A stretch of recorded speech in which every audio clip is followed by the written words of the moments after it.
Hello friends, good evening. आज मैं आपको स्टार डेल्टा स्टार्टर से 3 फेस इंडक्शन मोटर को कैसे चलाया जाता है, उसके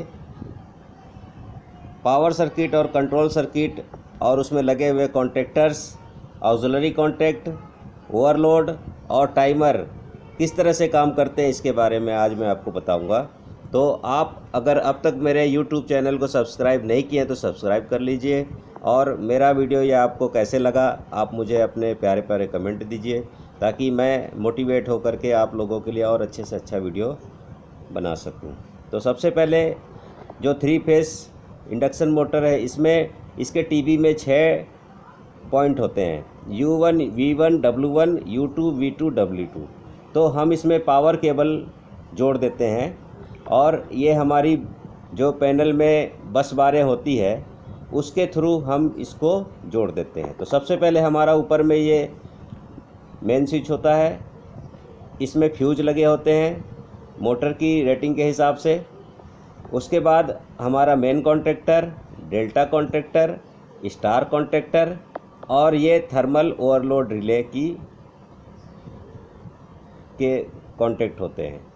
तो इस तरह से हमारी ये मोटर पावर सर्किट में जुड़ी होती है। तो हमारे जो मेन, डेल्टा, स्टार और ओवरलोड हैं, ये हमारे कंट्रोल सर्किट को चलाते हैं या कंट्रोल सर्किट से चलते हैं। तो हमें मेन को, जब हमें इस मोटर को स्टार में चलाना है तो हमारे मेन और स्टार के दोनों कॉन्टैक्टर लगे होने चाहिए, और जब हमें इसे डेल्टा में चलाना है तो ये स्टार के ओपन होकर के डेल्टा लग जाए, तब हमारे मेन और डेल्टा दोनों लगे हों, तब ये मोटर हमारी डेल्टा में चलेगी। तो स्टार्टिंग में क्या होता है कि किसी भी मोटर को चलाओ तो इसकी स्टार्टिंग करंट जो होती है बहुत हाई होती है।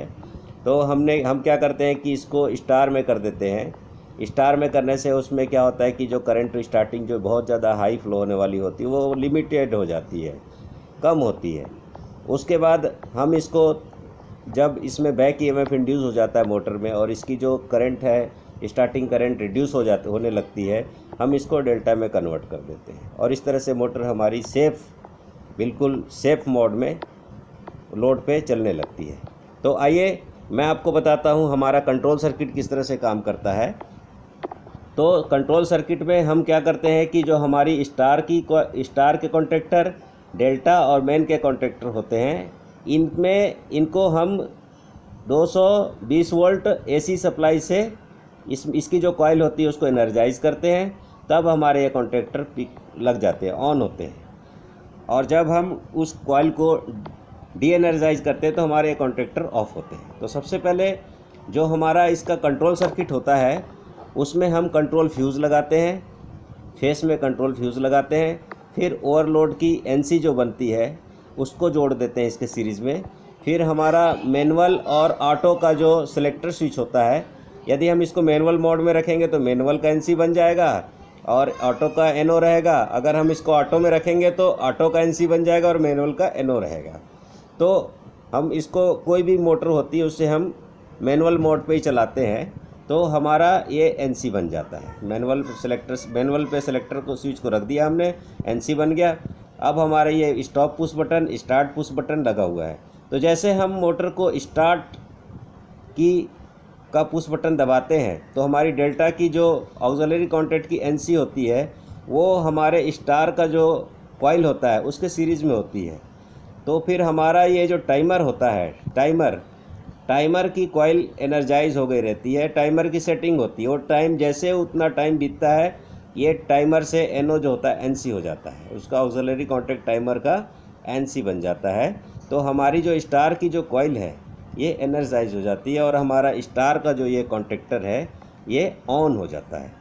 जैसे हमारा स्टार का कॉन्टैक्टर ऑन होता है तो हमारा जो स्टार का ये NO है ये NC बन जाता है, और NC बनने के बाद ये स्टार का तो हमारा NC रहता है, फिर स्टार का हमारा ये NO बन जाता है। ये अब क्या होता है कि जैसे ये NC बनता है, हमारी मेन की जो कॉइल है, मेन कॉन्टैक्टर की जो कॉइल है वो एनर्जाइज हो जाती है और हमारा मेन कॉन्टैक्टर भी ऑन हो जाता है। इस तरह से हमारी मोटर स्टार्टिंग में स्टार में चल पड़ती है। जैसे ही हम इसका जो पाउच टाइम होता है वो सेट कर दिए रहते हैं, 9 सेकंड, 10 सेकंड, कभी कभी 15 सेकंड भी कर देते हैं। तो उस पाउच टाइम के बाद क्या होता है कि हमारी मोटर जो है वो अब डेल्टा में चलनी चाहिए। तो टाइमर क्या करता है कि जो हमारा स्टार का जो एनो रहता है, इसको ये जो एनसी हो गया रहता है इसको एनो कर देता है, और जो डेल्टा का एनो रहता है उसको एनसी कर देता है। तो इस तरह से हमारा क्या होता है कि ये मोटर जो है अब ये डेल्टा वाली जो कॉइल एनर्जाइज हो जाती है, और ये जो स्टार वाली कॉइल है ये डी एनर्जाइज हो जाती है। तो क्या होता है कि डेल्टा का कॉन्टैक्टर लग जाता है, ऑन हो जाता है, और स्टार का कॉन्टैक्टर ऑफ हो जाता है। इस तरह से हमारी मोटर अब कॉन्टैक्टर एम ऑन हो गया और कॉन्टैक्टर डी ऑन हो गया, तो हमारी मोटर जो है वो इस डेल्टा कनेक्शन में चल पड़ती है। तो इस तरह से हमारा ये काम करता है सर्किट। अब क्या होता है कि जब हमारा मेन कॉन्टैक्टर जो है वो ऑन होता है, तो हमारा जो मेन कॉन्टैक्टर में 2 ऑक्सिलरी कॉन्टैक्ट होते हैं, एनो एनो, ये दोनों एनसी बन जाते हैं। एनसी बन जाते हैं तो हमारा ये क्या होता है, ये काम करने लगता है कंट्रोल सर्किट। अब इसमें प्रोटेक्शन के लिए थर्मल ओवरलोड रिले लगे होते हैं। थर्मल ओवरलोड रिले जब ऑपरेट होते हैं तो जो हमारा एनसी रहता है ये एनो हो जाता है। एनो होने से क्या होता है कि ये हमारा कंट्रोल सर्किट जो होता है ट्रिप हो जाता है। ट्रिप हो जाता है मतलब इसकी सप्लाई कट हो जाती है। कट होने से मेन कॉन्टैक्टर की कॉइल, ऑक्सिलरी कॉन्टैक्टर की कॉइल, डेल्टा कॉन्टैक्टर की कॉइल, ये सारी की सारी डी एनर्जाइज हो जाती है, और हमारा ये डेल्टा और मेन कॉन्टैक्टर जो है ओपन हो जाता है। और थर्मल ओवरलोड रिले की जो एनो ऑक्सिलरी कॉन्टैक्ट होती है वो एनसी बन जाता है। तो ये क्या होता है कि इसका ओवरलोड का इंडिकेशन आ जाता है। ओवरलोड इंडिकेशन को कभी भी हम इसको मैनुअल मोड पे रखते हैं, वैसे उसमें ऑटो का भी रहता है सेटिंग में, पर हम उसको मैनुअल में रखते हैं ताकि हमारी मोटर की प्रोटेक्शन हो सके।